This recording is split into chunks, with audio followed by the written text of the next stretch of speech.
सो है गाइस, अभी हमारा प्रॉब्लम है problem C, maximum even sum code first is around 1047। ठीक है, तो इसमें हमें बेसिकली दो इंटीजर्स दिए गए हैं। मेरे को फिर से पेन चेंज करना पड़ेगा, ये बार बार ना एक ही पेन ले लेता हूँ मैं। Let me change the pen. Okay, तो इसमें हमें दो इंटीजर्स दिए गए हैं ए और बी।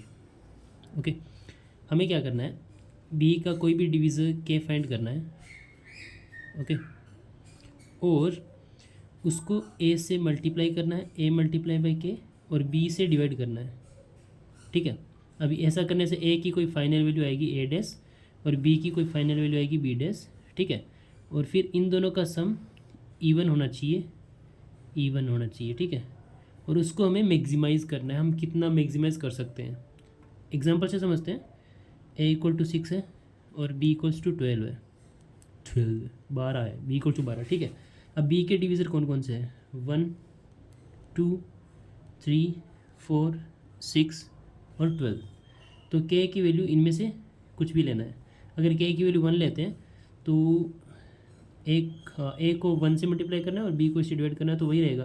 तो फाइनल वैल्यू 6 + 12 कितना आ गया, 12 6 18 आ गया। ठीक है, अगर के की वैल्यू 2 लेते हैं तो 6 को 2 से मल्टीप्लाई करना है प्लस 12 को 2 से डिवाइड करना है, तो ये क्या हो जाएगा, 12 + 6, ये भी 18 ही आएगा। ठीक है, अगर के की वैल्यू 3 लेते हैं तो 6 × 3 प्लस 12 डिवाइड बाई 3, तो ये तो हो जाएगा 18, और ये हो जाएगा 4, तो ये हो जाएगा 22 होगा ना, सॉरी। ठीक है, अगर के की वैल्यू 4 लेते हैं तो 4 × 24 प्लस 12 को 4 से डिवाइड करें 3, तो ये हो गया 27। तो ये वाला केस तो हमें लेना नहीं है क्योंकि इसमें फाइनल वैल्यू ओड आ गई। ठीक है, और अगर के की वैल्यू 6 लेते हैं तो 6 मल्टीप्लाई बाई 6 कितना होता है, 36 प्लस 12 डिवाइड बाई 6 2, तो ये हो गया 38। और अगर बी की वैल्यू सॉरी के की वैल्यू के 12 लेते हैं तो 12 को 6 से मल्टीप्लाई कितना आता है, 72 प्लस 12 को 12 से डिवाइड किया 1, तो ये कितना आया, 73 आ गया। तो ये भी ओड हो गया, तो ये भी नहीं लेना। तो इनमें से सबसे मैक्सिमम वैल्यू जो कि फाइनल वैल्यू इवन हो वो कौन सी है, ये वाली। ठीक है, 38, मतलब कि के की हमें सबसे मैक्सिमम वैल्यू लेनी है। ठीक है, मतलब सबसे बड़ा डिवीज़र चाहिए हमें जिससे कि A multiply by K plus B divided by K, इसकी वैल्यू मैक्सिमम आए। ठीक है, maximum divisor of the B का सबसे बड़ा डिवीज़र लेना है। ठीक है, अब इसमें हो सकता है कि हमारे 4 केस बनेंगे टोटल ए और बी की इनिशियल वैल्यू के लिए, ए और बी के लिए। ठीक है, हो सकता है कि ए भी इवन हो, ए हमारा इवन और बी भी हमारा इवन हो। ठीक है, अब वैसे तो बी का सबसे जो मैक्सिमम डिवीज़र है यहाँ पे बी खुद ही होगा। ठीक है, क्योंकि यहाँ पे हमें देखो कि मैक्सिमम वैल्यू इस केस में ही मिली है, बट वो इवन नहीं रही। क्यों, इस केस में देखो क्या होगा कि अगर हम बी को बी से ही डिवाइड कर देंगे तो यहाँ तो हमें 1 मिलेगा, और यहाँ से हम इवन को इवन से मल्टीप्लाई करेंगे तो यहाँ पे इवन मिलेगा। ठीक है, तो इवन प्लस 1 क्या होगा, ओड बन जाएगा। तो हम ऐसा नहीं कर सकते, हम यहाँ पे क्या कर सकते हैं, क्योंकि बी इवन है तो मतलब 2, इसमें 2 का फैक्टर होगा ज़रूर। ठीक है, तो 2 × समथिंग, 2 × समथिंग मतलब b/2। ठीक है, बी को हम ऐसे लिख सकते हैं 2 × b/2, क्योंकि इवन है और यहाँ पे हमारा ए है। तो हम यहाँ पे बस एक 2 का फैक्टर रखते हैं जिससे ये वैल्यू इवन रहे, और ए भी हमारा इवन है। ठीक है, तो ए भी इवन है और यहाँ पे फाइनल वैल्यू ये इवन बच जाएगी। तो हम ऐसा कर सकते हैं, के की वैल्यू हम b/2 ले सकते हैं यहाँ से। ठीक है, तो अगर दोनों हमारे इवन है, ए भी इवन है और बी भी इवन है, तो हमारी फाइनल वैल्यू क्या होगी, ए × के की वैल्यू हम क्या लिख सकते हैं, b/2 + 2।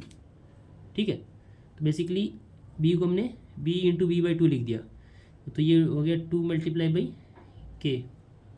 ठीक है, तो ये हमारी फाइनल वैल्यू हो जाएगी इस केस में, a × b/2 + 2।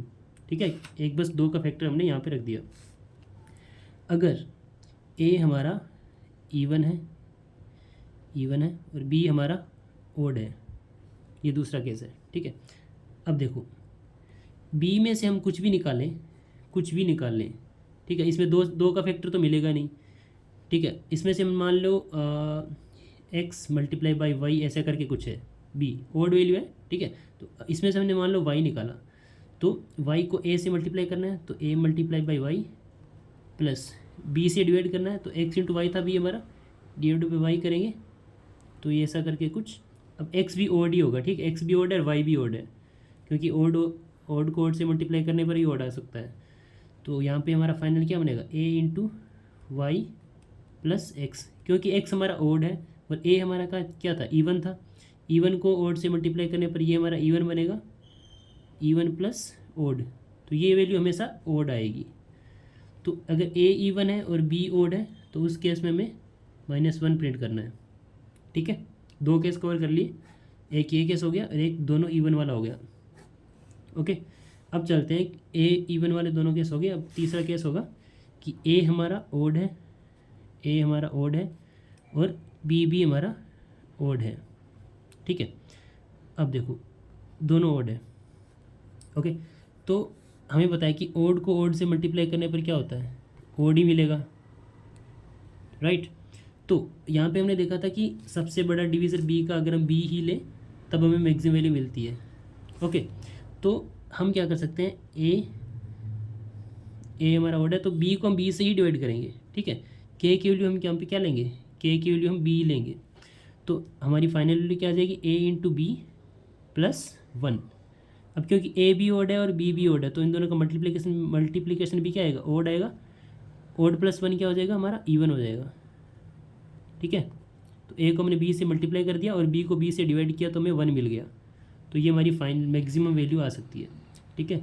तो हम ए ओड और बी ओड हो तो उस केस में हमारा फाइनल आउटपुट क्या होगा, A multiply by B plus 1, okay.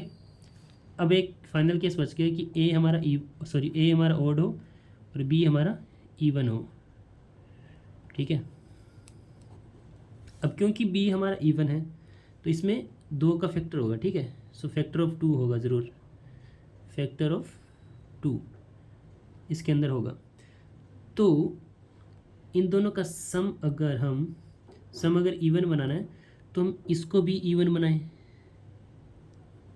ठीक है, ताकि इवन प्लस इवन हमारा इवन बन जाए, या फिर बी को ओड बना दें, ठीक है। अब बी को ओड बनाए मतलब इसमें से सारे 2 के फैक्टर हमें निकालने होंगे, ठीक है।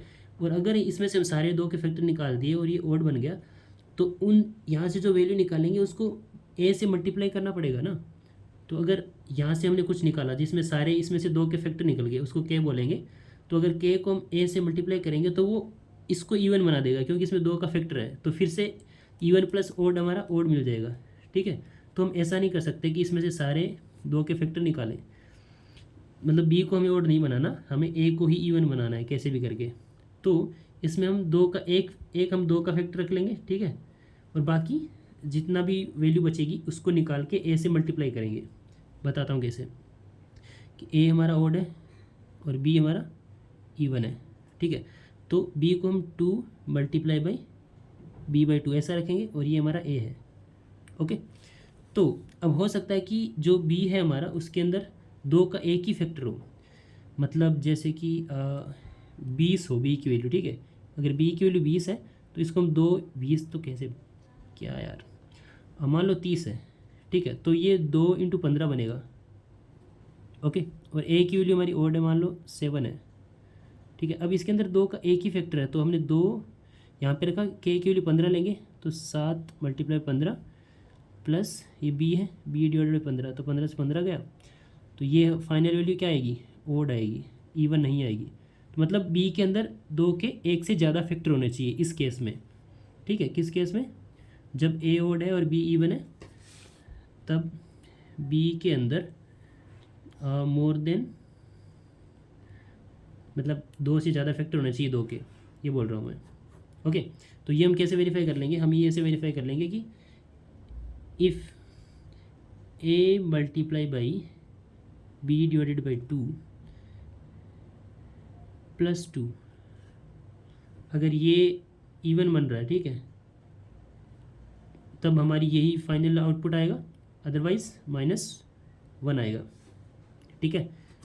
तो आई थिंक ये क्लियर हो गया होगा, क्योंकि इसके अंदर अगर 2 से ज़्यादा फैक्टर होंगे तो 1 2 यहाँ पे रख लिए और बाकी इवन वैल्यूज़ इधर चली जाएगी, वो ए से मल्टीप्लाई होकर उसको भी इवन बना देगी।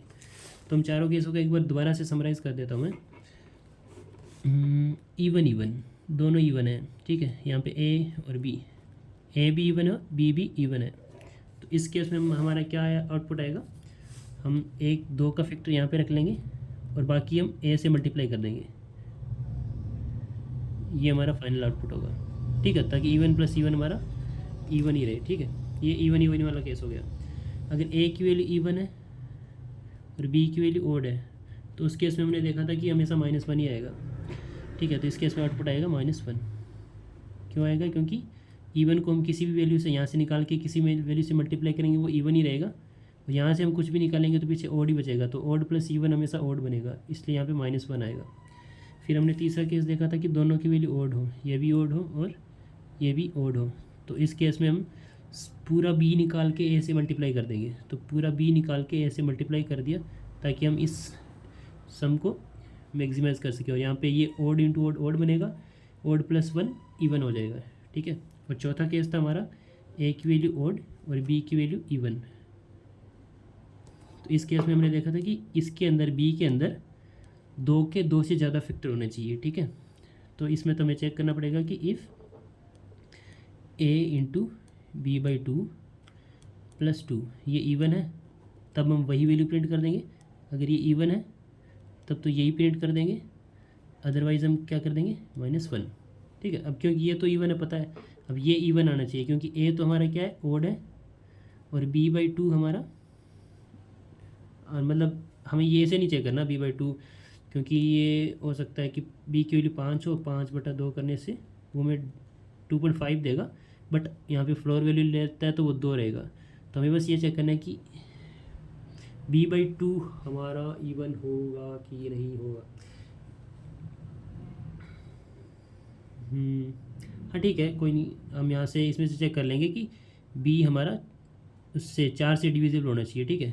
सो बी मॉड्यूलस 4 होना चाहिए, कुल मिला के ये बोल रहा हूँ, ओके। तब इसके मतलब 2 या 2 से ज़्यादा फैक्टर मिल जाएंगे इसमें से। तो ये 4 केस थे, बस ये 4 हैंडल करने हमें। बाकी thank you so much for watching the video, and हो सकता है शायद इसके आगे वाली प्रॉब्लम भी अपलोड कर दूं मैं, अगर इस पर अच्छा रिस्पॉन्स आया तो। हमारे अभी 780 के अराउंड सब्सक्राइबर हो चुके हैं, बट आई एम वेटिंग कि कब हमारे 1000 सब्सक्राइबर हो जाए, उसके बाद मैं ज़्यादा वीडियोस अपलोड कर पाऊँगा। तो अगर सब्सक्राइब नहीं किया तो प्लीज़ सब्सक्राइब कर देना। Thank you, bye bye.